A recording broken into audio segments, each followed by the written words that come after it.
Welcome to Press Coverage. I'm Theo Gremminger. At Press Coverage, I want to bring you the sharpest guests, and I want to help you find the edge that you need to win in fantasy football. And this time of year, it's all about the fantasy football playoffs. So a lot of you are in week 14. You need to win this week, but we're going to be forward thinking. I had to go to the mattresses today and not bring in one guest, but bring in two guests, two of the sharpest guys I know, both from Rotowire, Alan Seslowsky and Jim Coventry. Both of you guys have come on this show this year as solo guests. And we've chopped it up in this like 2-on-1 format multiple times as well. So welcome back to Press Coverage. We got to talk about the fantasy football playoffs, fantasy football playoff prep.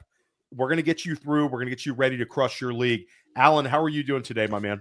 Well, we do charity work, which is why we come on the podcast. You have a missionary complex, right? Yes, you have to help me out. There you go. Menage a pod. There you go.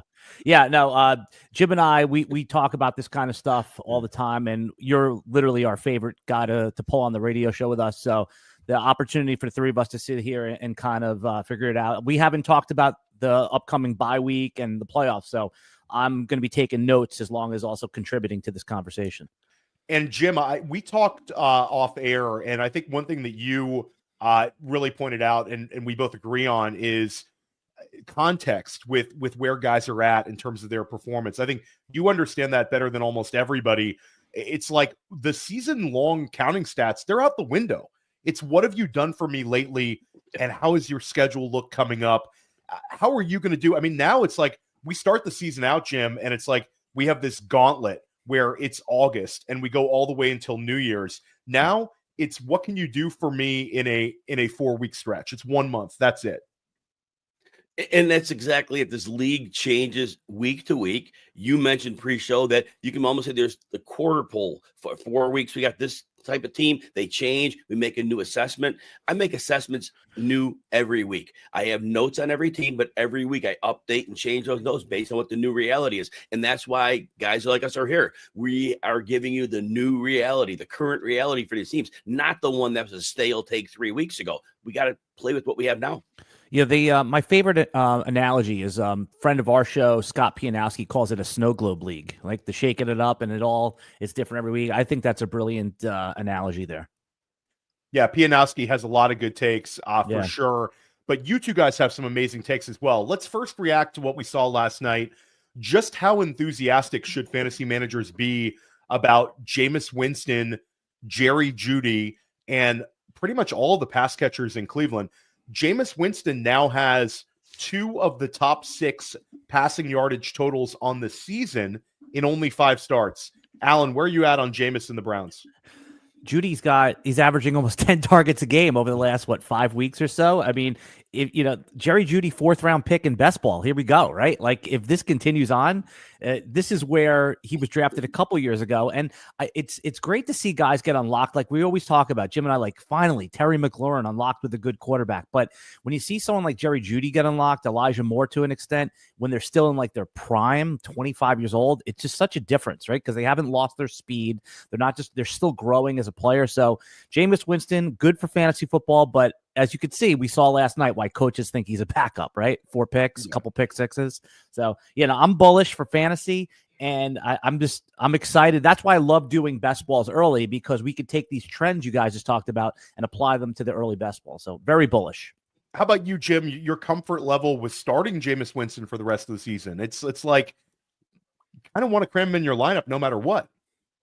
Look, it's Joe Flacco from last year. Same team, same coach. Same bad Deshaun Watson not around, and they're both doing the same kind of things, right? Airing it out, throwing their 300 yards. Even in the 2 bad games Winston had, his fantasy points were 17.7 and 18.5. You'll take that all day long. And then the 3 ceiling games, you got 3 games of at least 28 fantasy points. Yeah, put them in your lineup, and the floor has been great. Obviously, we saw with Flacco last year and Winston this year, they're going to throw the ball. They're going to throw the heck out of it. And their defense, they have a lot of names. They're not stopping anybody. Theo, don't they have a tough matchup though coming next week? That's the real decision point, right? Are they against Pittsburgh? Yeah, so there's a few. Yeah, they did. They had the Pittsburgh game, but this is sort of like the Pittsburgh revenge game. But Alan, I would push back a little bit and say that Denver was supposed to be one of the really tough matchups for them. So they're sort of like matchup proof almost. This passing game is working so well, and Jameis is willing to just take shots galore. I mean, the 3 picks, people want to push back on that, but in my league, bro, picks are only -2, and I get 6 points or 4 points for passing touchdowns. So we'll take it with Jameis. Yeah. Jim, Isaac Orendo. How excited are you about adding Isaac Orendo off the waiver wire?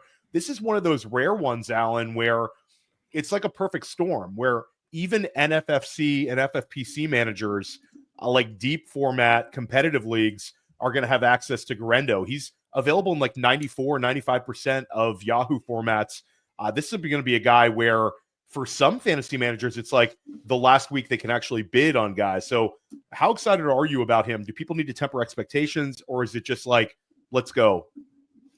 I mean, look, how often does a number 1 running back come available at this point of the season? So yes, you blow every penny of fab you have to get him. You've number 1 waiver wire pick, no brainer. But don't be surprised if Isaac Orendo is just a middling running back the rest of the way. But because look, he's a complete boom or bust runner.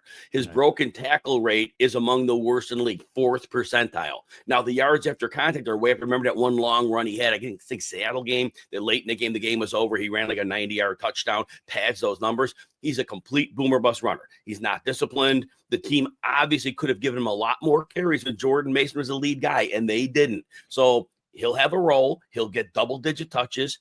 You hope he falls in the end zone. You hope he breaks one big run. Don't be surprised if Patrick Taylor is not a bad ad either. He's currently in the practice squad. Patrick Taylor could come out as 8 to 10 touches. I don't think they want Orendo to be like the complete bell cow, 25 touches. I think 15 touches. I don't think we're going to see more than that.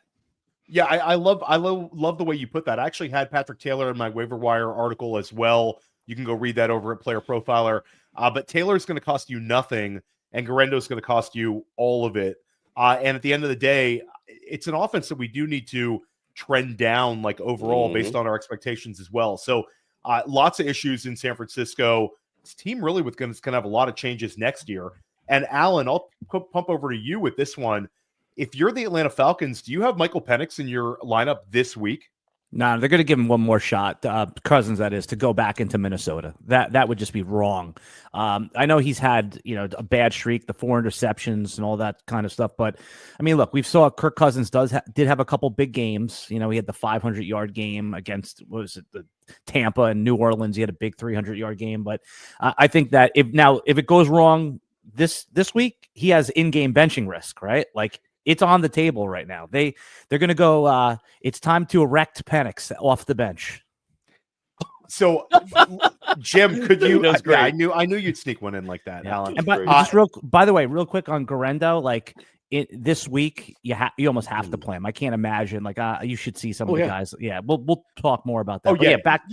Go in on Penix. Go ahead. Go. Yeah, I mean, we're going to talk a little bit about like bye week hell again. I agree with you. I mean, I think Orendo for a lot of fantasy managers is just going to be in their lineups. I mean, it's a nightmare scenario where you've rostered CMC, you backed him up with Jordan Mason, you felt like you're doing the right thing, you have everything all prepared, and then they both go to the IR. But Jim, just getting back to Penix, like, could you see a situation where Cousins is benched mid-game against Minnesota this week? Like he had four interceptions, but there could have been like 6 or 7. A lot of those balls were just floater balls going through a defender's hands. I mean, it's ugly over there right now. All right. We know that Cousins played terribly, and we know this week's matchup against Minnesota is not good. The remaining schedule, the Raiders have Max Crosby. They don't get a pass rush. The Giants lost Dexter Lawrence. They won't have a pass rush. They play Washington. No Jonathan Allen. They don't have a pass rush. So if they get through one more game, they have a really good chance of running the table and winning their division. So we don't know if Michael Penix is good. All the fantasy guys love him, and all the college guys love him. We don't know if he's good. We don't know if he can run an NFL offense. We don't know that. And, he was a super old guy that had a great year as his last year in college. Well, we see that it worked out for Jaden Daniels. Doesn't work out for most guys. So right now, if Kirk Cousins is able to run the offense, I know they can't run bootlegs and they can't do play actions, they can't move, but they have weapons. And if they could get through this next game, I think he stays in. I don't think they go in unless they see something. If they see in the practice squad when he's running, or the scout team, if Penix is like lights out, well, then, yeah, they move him in. But if he hasn't been lights out, they're not putting him in. Yeah, it's an interesting one, Alan. I think the argument's been out there recently that Kalen DeBoer is going to lose all these games at Alabama this year. It's going to be the worst year in 12 years for the Crimson Tide, something like that. And then you've got Odunze hasn't really hit like we'd expected him to. Jalen McMillan's been non-existent. And obviously Jalen Polk's been sort of a massive bust. Could it have been Penix is actually just awesome. And he was propping all these guys up last year. Do you think there's anything to that? Yeah, I mean, all of the like Jim alluded to, that the fantasy guys, the draft guys like Penix. I mean, Kirk Cousins is still a professional quarterback. I like what Jim said about, like, we don't know, but sometimes, like, they probably have a better idea in practice than we do. So I'm going to defer to. I know we always goof on NFL coaching, but I mean, look, they're professionals, right? I think that the benching risk is there. But it's Kirk, like, he can't have a disaster, right? So Penix is obviously good enough where they took him in the top 10 when they didn't need a quarterback. And I always wonder, guys, did they see Cousins like in the offseason and like, wait, what did we just buy, right? Because it was about a month or so before the draft. So I'm still not clear on why they drafted Penix, but when you take a guy in the top 10, he's could be ready to go at any point. So I agree with Jim's sentiment that we're not going to see him in Minnesota unless it's a complete disaster, obviously an injury. We're going to take a quick break, and when we come back, we're going to talk about winning week 14, some spot starts to get you through, and then we're talking fantasy football playoffs, players that are going to smash, defenses you can stream, and who the league winners are going to be. We'll be right back. Hey, I know DFS may have peaked, but there are still hundreds of thousands of people to play and millions of dollars up for grabs every week. So let's put our hoodie on. And let's talk about Player Profiler's DFS Dominator. It has a cash game optimizer that leverages the projections from Billy and Theo and Bradley and Evan and that Player Profiler AI engine to create cash game lineups that certainly have a high floor, but also give you that ceiling. Now, you've probably heard about the most powerful tool of all, our Lineup Genius. We know winning GPPs requires a completely different approach, which is why our Lineup Genius takes you through the process of selecting the quarterbacks in the juiciest matchups. Then it highlights the stacks and runbacks that are available, lets you pick the chalk level, lets you pick the level of correlation with a number of other proprietary settings available to you. Click a button and it generates hundreds of lineups to be imported into FanDuel and DraftKings. And it's just $45 a year, not a week, a year. So for that reason alone, if you play DFS, you'd be an idiot not to buy the DFS Dominator. Welcome back to Press Coverage, a Rotowire invasion with Alan Seslowsky and Jim Coventry, both here helping you win. Let's talk about Week 14. This is Bye Mageddon, Bye Apocalypse Part 2, the sequel. 6 teams on bye. Before we even get, like, we're not even going to get into how stupid it is that the NFL doesn't, like, break these things up a little bit, and instead it's 6 teams on bye this late in the season. There's so many better methods we could have. One of the best methods that I heard was just have a league-wide, like, week off. No way. They'll never do it because the NFL generates so much. There you go. Jim's doing the money symbol for those listening. Yeah, you can't have game. Now, I think you could do it over a shorter amount of time, Theo, right? Like you could have the AFC is off in week 9 and the NFC is off in week 10 or something like that, or, but never off completely. It just will never happen. They would do games on Tuesday if they could right now. Mm-hmm. I would love Tuesday Night Football. I would love to have an extra game on Tuesday. Our spouses wouldn't. Right. Give me a Friday game every week. Yeah. Give me a Friday night. Like, forget high school football across the country. NFL, just take it away from them. Take it away from the kids. Give us Friday Night Football. But Jim, let's talk about Week 14. 6 teams on bye. Who is a player that you are okay, I'm not going to say excited about, but I'll say comfortable starting in a week that might be a little bit under the radar this week? All right. You asked specifically for the skankiest start. I want to add something. Skankiest was for the show sheet, not necessarily for the show itself. But I love that you're just throwing out. Very Alan Seslowsky like to throw the skankiest as a. Listen, I got turned on by that word, so I loved it. I had to say, because I love the word, because that's what this means. So here it is. Bub means he should get active. He's expected to get activated from IR this week, and they're playing the Giants. The Giants just lost Dexter Lawrence. He was their pass rush. I know they've got the guys on the edge. It was all Dexter Lawrence letting everybody else. Brian Burns got his edge because of Lawrence. Thibodeau the same. And Derek Carson has some time. And he has no receivers. He literally has no receivers. Bub Mead's going to have a game here. Well, that was sort of like my narrative, and it's not as skanky as Bub means, but Juwan Johnson ends up getting 5 catches this past week, but it's sort of like just how valuable that tight end role has been.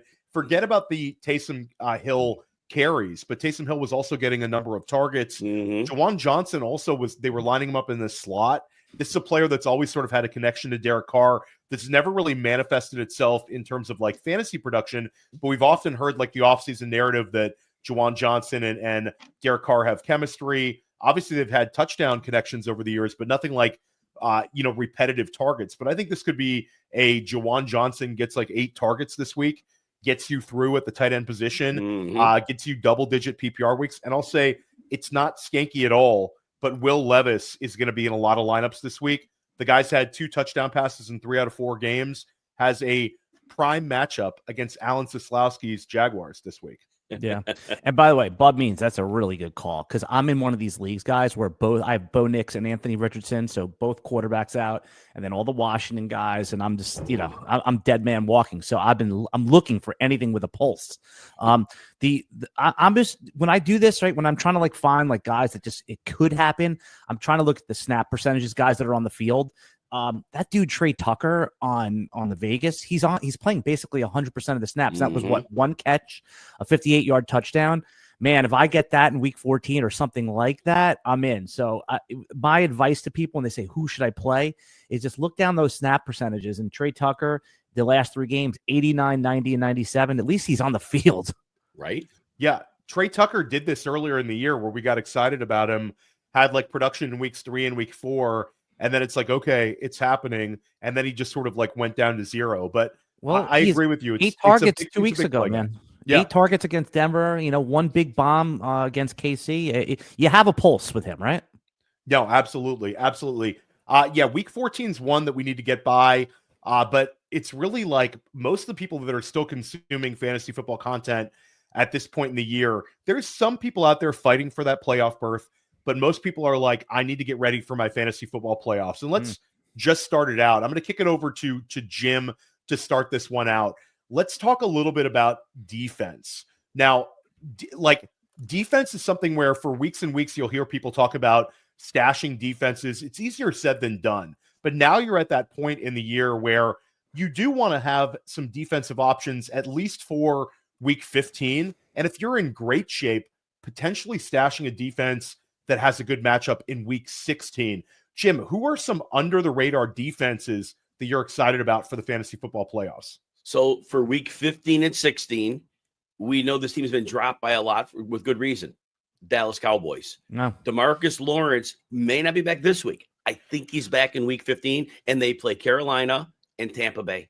And if they have Micah Parsons and DeMarcus Lawrence and DeMarion Overshown, yeah, there could be some goodness there.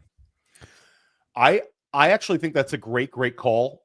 Dallas, I know, like I picked them up and used them last week, but there are leagues where they're still available. That's a really, really good call. And for me, the defense that I have been keeping my eye on and actually made some moves to get them last week were the Arizona Cardinals. Yes. And the Arizona Cardinals have a pass rush now. We saw it for several weeks where Arizona went on that winning streak and their defense was holding people to like low scoring totals. Now, this is like what Jim talked about early in the show, looking at over like context, where if I look at the sack leaders for the season, team by team, Arizona is not like a top 5 sack team, a team generating that much pass rush. But when you look at them in the context of what have they done over the last 6 weeks, they're way up there. They had 5 sacks against Seattle 2 weeks ago. They had 5 this past week. And I believe that their schedule for the fantasy football playoffs is almost set it and forget it territory. They play New England in week 15. Week 16, they get Carolina. Yeah. And then week 17 was the 17 is the one where you might need to pivot. It's LA in LA. But with that pass rush, I can get by using Arizona for 2 weeks in the fantasy football playoffs. And Jim, this week they have another big game against Seattle. So Seattle was a team that obviously couldn't block them before. That was that 16-6 ugly one. So the Arizona Cardinals, for me, remind me a little bit of the Chicago Bears defense last year, where they start coming on towards the end of the year And all of a sudden it's like, oh my God, this team's putting up double-digit fantasy points every single week from the defense. Alan, where are you at defensively? Yeah, let's say you're in a league with Theo and Jim, and they scoop up those defenses. Those are definitely better than the one. But okay, I need to find somebody. All right, what team can I find that's going against Aiden O'Connell and then Drew Lock? Oh, Atlanta Falcons. They're not a good defense, right, guys? But at least they're going against bad quarterbacks. Now, Aiden O'Connell did look better last week, right? It looked like wow, okay, this is somebody who we can definitely start in fantasy. But man, you're talking about scraping the bottom of the barrel, trying to see if there's anything left on the bottom there. And everyone, you're in leagues where people are scooping up 2, 3, 4. It's sometimes 4 defenses. There's nothing. So Atlanta in week 15 plays Vegas, and in week 16 they play the Giants. Bonus one. Can I give you a bonus? Oh, Please. yeah. All right. If you want a defense for all 3 weeks, try the Buccaneers. They play the Chargers without J.K. Dobbins. And we saw last week against Atlanta, without J.K. Dobbins, they're done because they can't even fake a run game. They play Dallas, Cooper Rush, and they play Carolina. And that Carolina just got to the Bucs. The Bucs would be better prepared for that game, but they're going to blitz. So that's your 3-week one if you're stuck. Yeah, and if you want to start, I actually think a really good thing to do is, remember, if you're in a position that you have a fantasy football bye week, then this is the time to start stashing those defenses specifically for week 16 and week 17 only. There's no reason for you to roster a defense that just happens to be a good defense. This is a weekly game, like Jim's talked about. Make your moves, make sure you have options for week 16 and week 17, especially if week 15 really doesn't matter much. And I'll say, when you look at week 17, you talk about defenses that you would rarely play. The New Orleans Saints host the Vegas Raiders in New Orleans in week 17. And then the Colts are on the road against the train wreck that is the New York Giants. So there are some defenses that you might have to just suck it up and stream that have really, really good matchups in week 17. Although it's going to be hard to stash this week, right? Because you're going to need players. I'm going to be having to drop good players. I've been starting Noah Brown in my flex too. Getting dropped this week because I need to find some scrub. Bub means, Jim. Yes, the means justifies the end. Is it backwards? I think it's backwards. We'll take it. The point is made, though. I love it. That's a good one. How about a running back? We talked about Garendo. That's a circumstances type player. But is there a player that you have your eye on that maybe the fantasy football community is not overly high on that could make an impact in the fantasy football playoffs? And I'll remind people, we don't always know who the quote-unquote league winner is going to be at the running back position. I mean, a few years back, we had the Rashad Penny, Devin Singletary year where if you wanted to win fantasy, you had to have one of those two guys, and neither one would have been a top 20 ranked running back heading into the fantasy football playoffs. So this has happened time and time again. Who's a potential player for you, Jim, that might be a running back that's a little bit under the radar that could make an impact in the fantasy football playoffs? It's risky. Sincere McCormick. 12 carries, 64 yards. Jim, are you being sincere about this pick? Insincere. All right. I love it. Love it. Love it. Love it. So look, 12 for 64 against the Chiefs. That wasn't great shakes. The Chiefs are not the same run defense they were earlier in the season. But here's the thing. Zamir White's he's been banished. He's been hurt. Alexander Madison's been nothing special. The team probably wants to get a look at McCormick after the game to see what they've got. It's risky. But look, they're a schedule in the fantasy playoffs. Atlanta, middling against the run. Jacksonville, yes, please. New Orleans, yes, please. So if they put McCormick into a role, again, you're taking a shot. But you got this week to see. If they use him this week, he may play all the way through. Yeah, I mean, I think that's an interesting one. He certainly looked good. He looked way more explosive than Abdullah, which wasn't very hard. And there's some beat reporters in Vegas that are super excited about McCormick, who are this has got to be the guy. There were some people comparing him to young Lat Murray, who sort of came on in that same organization. Alan, how about you? Who's a running back that's sort of under the radar for you? Yeah, I mean, he probably went off on your bench last week, but this year's Devin Singletary is probably Rico Dowdle, right, guys? I mean, he's rostered. He's, 80, 90% rostered, but 50% started last week. So 112 yards on 22 carries the week before that, 19 carries and 86 yards with Cincinnati coming up and then Carolina and then Tampa Bay. I think that's, that's soft enough where you feel good. And man, if he busts open, like you said, unlikely to be the hero. But man, if we're looking back in a month from now, Rico Dowdle league winner, that would be fun. Yeah, I think that's a really, really interesting one. And it's one, especially with like the CD Lamb being banged up. That's one where, you could potentially see him getting a ton of touches over the next few games. So I think those are both interesting ones. I mean, really the running back position for me, it's a lot of it's attrition, and we can't ever really predict injuries. And I know that there's a lot of people sort of very worried about Isaiah Davis scoring that touchdown, what it would potentially mean if Breece Hall were to miss time. But I still think that if Breece Hall were to miss time, Braylon Allen would still be a guy where he would see the heavy workload. He would be the one who gets like the meat and potatoes touches. He would get like the 70% of them, and then they'd work Davis in as a receiver. And guys, I got a lot of worries about Breece Hall here because coming out of the bye week, gets only 12 carries, and heading into the bye week, he had his best usage of the entire season. So for me, Braylon Allen, I'm still stashing, and I think there's a lot of people that are going to cut him this week after the Isaiah Davis one. How about wide receiver? Give me a wide receiver, Jim, that you think is set to exceed expectations over the next few weeks. Well, the one right now, I mean, he's an injured reserve, and I know he's a big name. I think Chris Olave comes back in week 15. I heard reports and they seem to be optimistic, and he hasn't had a great season. But I do think he's getting targets when he comes back. So I think he's somebody right now. Now, obviously, if you have an IR spot, he's there, but some leagues don't have IR spots, and he had to be dropped. If that's the case, he is somebody I'm looking at. I like that. That's really out there, and I haven't heard that a whole lot. There's a lot of these guys with like the unclear whether they're going to come back and play designations. There's some Hollywood Brown talk out there. Week Hollywood 16. Brown could come back in week 16. I don't know. Like Olave for me, like the devil's advocate is why is he coming back with all these concussions? But again, if he comes back, I agree with you. It's hard not for him not to step into a 25%, 28% target share with a ton of air yards in this offense. So that's a really sneaky one. For me, mine's not sneaky, but I don't understand why there's not more excitement about what Adam Thielen did this past week. I have him on there too. Good call. Adam Thielen. Guys, Adam Thielen last year, the entire season, for at least the first half of the year, it was like tunnel vision from Bryce Young for Thielen. The guy gets 100 receptions.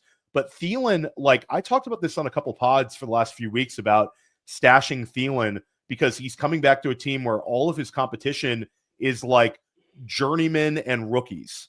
And this is a perfect opportunity for him to be the beneficiary of like the Dave Canales quarterback whisperer effect on Bryce Young, where Thielen last week, he had 10 targets, catches 8 of them. He had his highest yardage total since week 6 last year. And he should have had 2 touchdowns. Yes. That's a touchdown. That's a touchdown. But the one right before the half, how is it not a touchdown when you get the elbow down? I don't know. But like for me, it's like this is what we want from Thielen.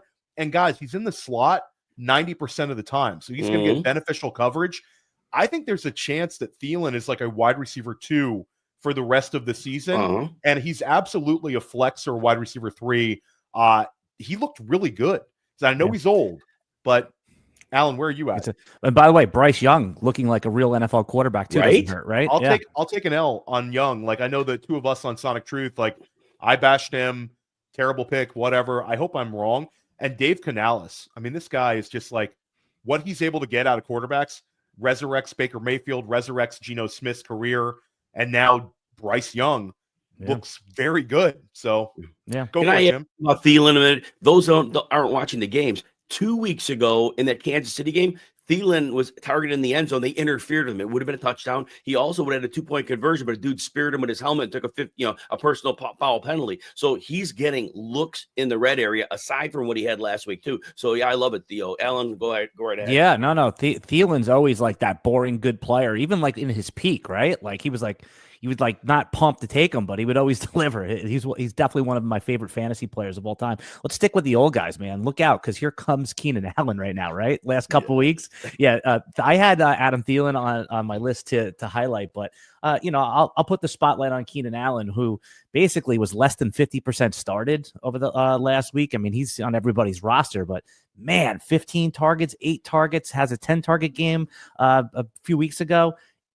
in San Francisco, they're a little beat up, right? And then at Minnesota. So, I mean, the schedule's not like amazing, but if you're going to get 10 targets, Keenan Allen knows how to get open. I'll put him in my lineup. Well, in week 14, definitely. But when you're making some decisions against like CeeDee Lamb or Keenan Allen, like that's a real decision, right? That's a decision you have to make.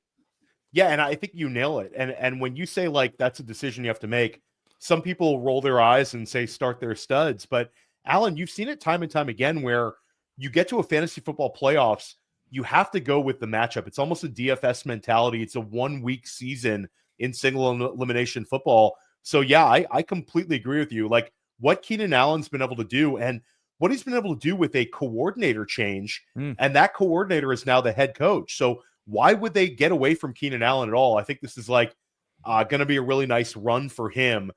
Let's talk about the tight end position because this is one where fantasy managers often have trouble. But last year, guys, it was a perfect example of it's not necessarily the tight end that we drafted number 1 overall heading into the season, but a lot of times it's the tight ends that catch fire. And these guys don't come out of complete nowhere. But last year it was David Njoku and it was Evan Engram. Those two guys, whether it was a best ball championship, whether it was a dynasty championship, redraft championship, those guys were on a number of teams that won titles. They had great fantasy playoff runs. Who are some tight ends that you're looking at, Jim, or one tight end specifically that might be a little bit under the radar? And, you know, give me just your favorite tight ends for the stretch run. Yeah, I was in on him early in the season, then obviously out, but now back in. Pat Freiermuth. In the first 4 games, it was 4 to 7 targets a game, and then it dried up for 2 months. It was 2 to 3 targets every game. He did nothing. Well, what changed? Wait, what do you think changed there? Well, so first of all, I think they went back to him. I just think they went back to him.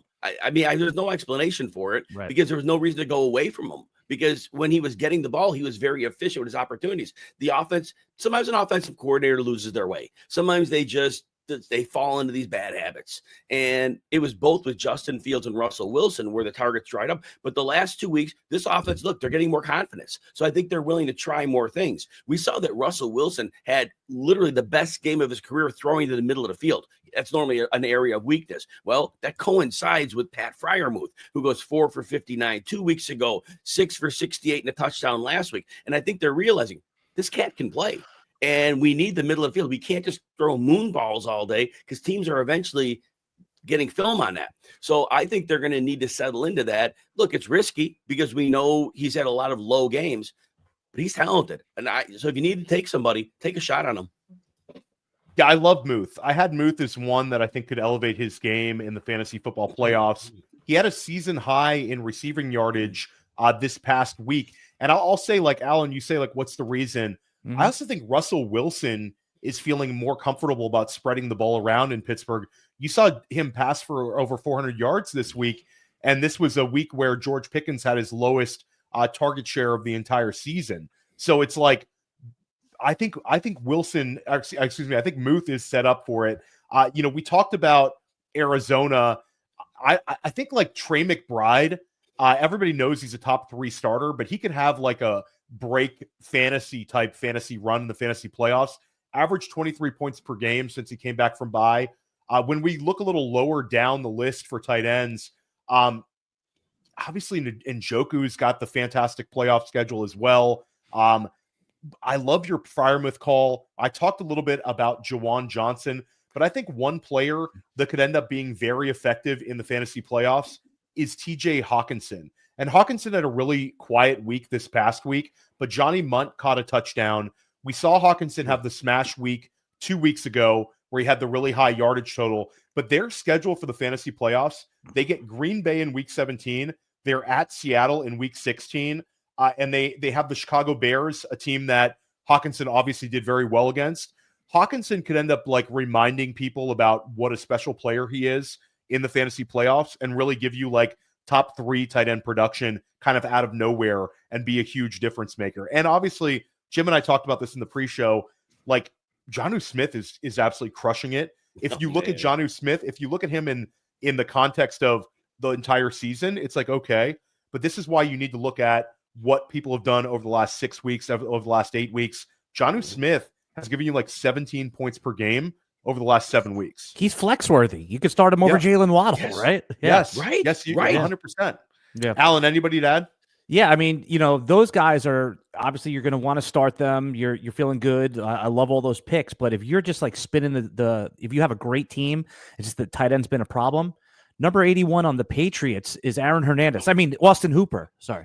Yes. When I see him running around out there, it does look like Aaron Hooper. Hernandez because he's athletic. It's funny, but I mean, it's Drake May seems to like him. He's a slasher. Yep. Alan, by the way, I watched the show that you recommended. It's good. It's excellent. It's an excellent show. I really, really enjoyed that Jim, one. the Aaron Hernandez show on Hulu is what we're talking about. Right. But I said as a receiver, he's a slasher. Yeah, no, the joke went over. That's why we were laughing. It was fantastic. We watched we love murder jokes on press coverage. Never repeat the joke after you get the laughs. You already got the laughs. I thought the laughs were for something else. No, the laughs were for the slasher. You got the laughs. Now I understand. I'm a little slow, obviously. But Drake May likes him in the red zone too. A touchdown in each of the last couple games, guys. Right? Like if you're he's out there, right? Because he's going to be on bye this week, so nobody wants him. But with Arizona, Buffalo, who knows what the weather is going to be like, and then the Chargers in the championship. I mean, you could do worse. I'm talking about your 14 teamers, your leagues where, I mean, Hooper's out there. You were in the top of the show. You were saying, hey, some of the guys, actually I was listening to your waiver wire show and you're talking about players, Theo, that like, even in like the deepest leagues that could be out there, Hooper's a guy that I would feel comfortable starting him. It's 4 targets in 4 straight games. That's significant. And touchdowns, right? Yes. 2 straight games. Yeah. Okay. How about a quarterback that could end up being really elevating their level of play in the fantasy football playoffs that not enough people are talking about right now? Jim. I don't know if the last couple of weeks have gotten him rostered, but I'm going to stick with Caleb Williams here. Yeah. Since Thomas Brown came in, it's been 28 fantasy points in each game. Green Bay was not an easy matchup. Minnesota was not Detroit, I should say. Detroit was not a great matchup. I think it was Minnesota and Detroit. He did very well. He's getting the ball out quickly. The first half was garbage against Detroit. I get it. He runs the ball now. 3 games of good rushing production. And look, some of the teams he's playing down the stretch are the teams he's already played. In the 49ers matchup, we thought, they have such a bad end of season schedule. No, it's not bad. Give me the 49ers. I doubt Nick Bosa's playing. Minnesota, I said he already played them and had a big game. Detroit, he had a big game. In Seattle, all right, that might be a little tougher, but so what? I love that one. I'll reiterate Will Levis. I think this is it's a little bit of a cop-out here that I'll say it this way, Alan, but Will Levis could be a huge difference maker in super flex formats where he's like your quarterback too. You've been like struggling through with it. Get to the playoffs, and Will Levis has Cincinnati in week 15, at Indianapolis indoors in week 16, and then week 17 at Jacksonville right down the road from you. Alan will be there at Jacksonville versus Tennessee, week 17, no doubt about it. So like Will Levis for me. And then on the high end, Baker Mayfield, week 17, Carolina, week 15 at Dallas. Mayfield's had a tremendous season, but it's sort of like the enthusiasm level the last couple of weeks has been just a little like less like we're talking about it. Other quarterbacks have passed him by in the overall scoring, but he could have a really big week 16, week 17 with the added motivation to get Mike Evans the ball if he's getting close to the record. Yeah, guys, if you're desperate and looking for quarterback, even in single quarterback leagues, right? I mean, I just told you about a situation I had where in a super flex, I have Anthony Richardson and Bo Nix on bye. There's not much out there, even in singles. So, I mean, Derek Carr, but Jim said he liked Olave, so he's out there. I don't love Bryce Young going against Philly. That's a little rough in the, So, but I mean, he's only 13% rostered. I think the one that I'm keying in on is Aiden O'Connell. I think that if you're just like, again, the Mac Jones, he had a decent day. I mean, this is the bottom of the barrel stuff, not league winner type stuff, but man, in week 14, you're going to need those guys. And if you're talking about like for the playoffs, I love the Baker call. I mean, man, I just wonder who's going to be that quarterback hero. Is this going to be Josh Allen MVP season, guys? Right? Like, I'm just excited to see how the last few weeks play out with our elite quarterbacks as well. Okay, guys, we're getting towards the end of the show here. Let's talk about league winners. Now, we talk about league winners now. Everybody points to Saquon. They point to Jamar Chase. These are the guys that were the league winners for the regular season. But when we specifically talk about league winners for the fantasy playoffs, sometimes it's a out of nowhere hero emerges. And I don't necessarily mean bottom of the barrel guys, who is the guy that when we look back on it, we say that was the dude in the fantasy football playoffs? Let's start with Alan on this one. You can go high end here, Alan. You don't have to be a hero. No, it won't be. It's some of these names we've mentioned already, but they're worth repeating. I think, you mentioned Barkley. He's the obvious one, right? I think Mike Evans, man, he needs about 500 yards in the next 4 games to get that 1,000-yard season. Don't we always talk about Mike Evans' 1,000-yard season? So I think that even if they get close, they're going to be force-feeding this guy 15, 16 targets just to get him there. So I think Mike Evans is one of the right answers. You guys mentioned Jonnu, and for the player profiler video kit, I did Chase 101. Will be next year's 101 as well. That is my guy right there. I think Jamar Chase is one of the right answers this year. Yeah, we got to do a 2025 ranking show, guys, at some point. Yeah. I'd love to have you two on that for that one, because I think Jamar Chase versus Saquon Barkley is going to be a real argument in the community for like who the Chalk 101 is, because a lot of I think both of those guys are going to be the clear top 2 picks next year. Well, there's one more guy. But I'll save it for bold predictions. Okay, so the tease. I love it. My guy, this might overlap with your prediction because I know you're a big fan of this player, as a lot of us are. But I think everything's sort of shaping up to Bijan Robinson smashing in the fantasy football playoffs. Bijan, coming out of the bye week, Jim, we had his worst game of the season against Denver heading into the bye. Gets 10 PPR points. And what did they do coming out of the bye in a huge game against LA? 26 carries. That's a season high. Ends up with 25 PPR points.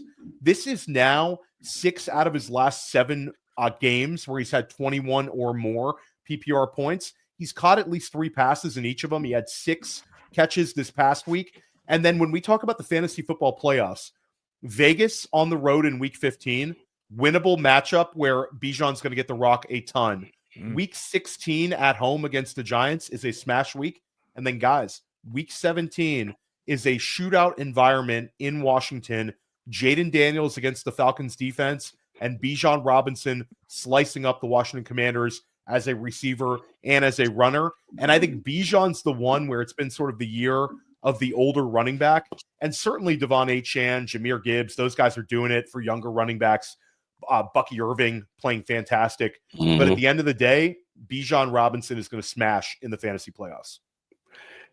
Well, crazy enough, I'm going with the Falcon as well, and that's dangerous for both of us, Theo. I'm going Drake London. Drake London, look, he has had a 16 and a 13 target game in the last 3. The game he didn't get the targets, it was Denver. What does Denver have? An excellent pass rush. What are the Falcons not going to see in the fantasy playoffs? A great pass rush. Like I said earlier, you mentioned the opponents. Max Crosby's been great, but the Raiders do not get regular pressure. It's one guy, and they don't have nobody else. And Dexter Lawrence is out for the Giants, and Jonathan Allen's out for the Commanders. And so none of these teams are getting a pass rush on Cousins. And we know they're moving London in the slot way more than they did. It used to be like 30%. It looked like he was in the slot like most of the time against the Chargers. He's their outlet. So I think both Bijan, your pick, and Drake London, they are going to go off in the fantasy playoffs. And my pick is Kyle Pitts. Just kidding. I'm kidding. The only thing that could go wrong is if we see a ton of interceptions from Kirk Cousins when they have a chance to punch in the end zone. That's the only thing that could go wrong. Let's make a bold prediction here, guys. Bold prediction time. Alan, take this any way you want because I tried to put like limits on the bold prediction. Do whatever you want with this one. Yeah, I would say when best ball season kicks off in February in our FFPC tight end premium stuff, we're going to be talking about Brock Bowers as the 101 possibility, right? In tight end premium format. You mentioned all the other guys, Barkley, Chase, who are the logical picks, but what's going to be available on the 2-3 turn? Certainly not a player. And what I like about Bowers, guys, it's dissimilar to what Sam Laporta did last year with the double-digit touchdowns. He's doing it with yards and catches, and that seems to be what carries over from year to year. I'll go bold prediction here, and this is sort of an out there one. The record for receiving touchdowns at the running back position is 11. We saw Jerick McKinnon get 9 a few years back. Who had Devon the record? Achane, Who had the record? Some old guy. Some old guy. Not even worth mentioning. I don't think he's like Jim Coventry is wearing a Hall of Fame sweatshirt. Not a Hall of Famer, so we don't need to like acknowledge some old dude. For me, it's Devon Achane is going to break the record. He's at 6 touchdown passes. We saw 20%, 19.5% target share last week.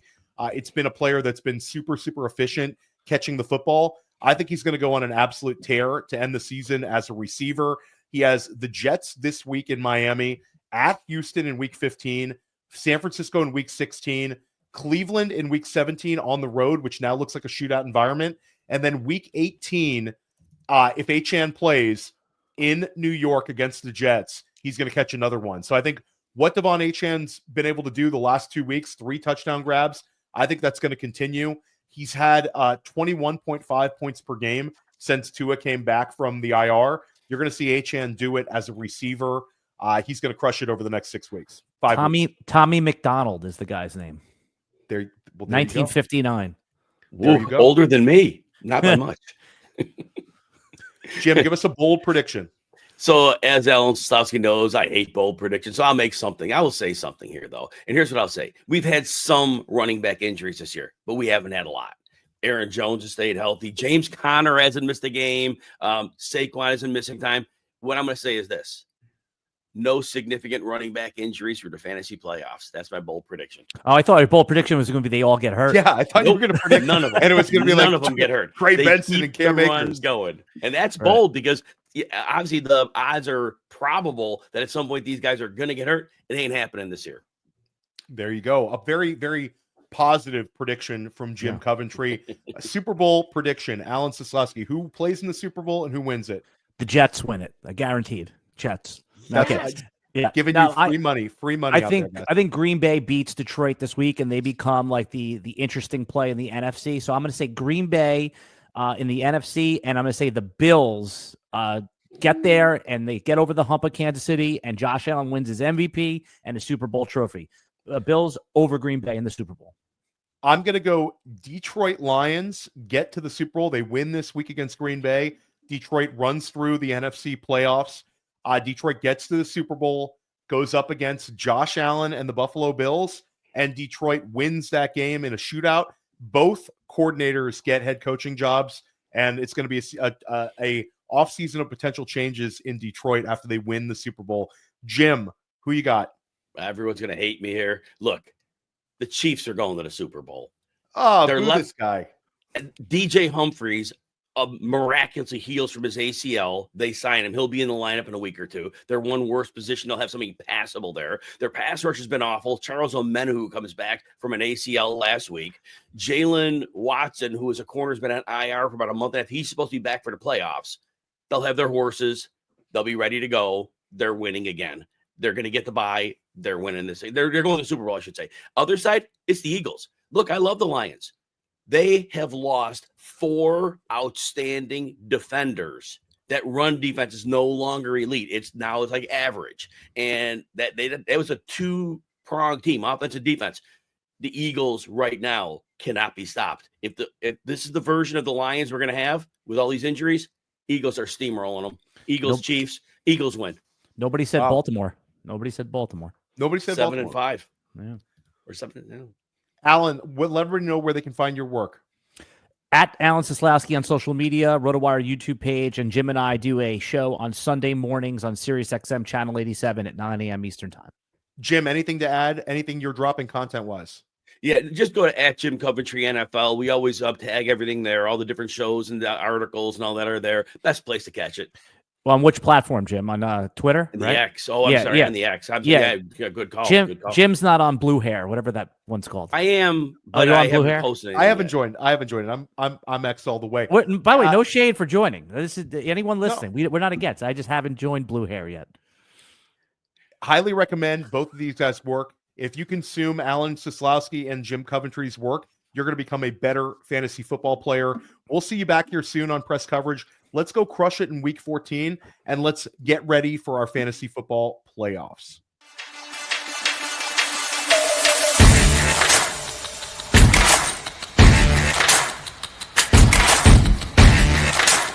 Hey, I want to thank you for being part of this broadcast. If you have any thoughts on it, leave a comment. If you enjoyed it, make sure you leave a like. And if you want to see more shows on the Player Profiler channel, subscribe to it. That's how we know you want more.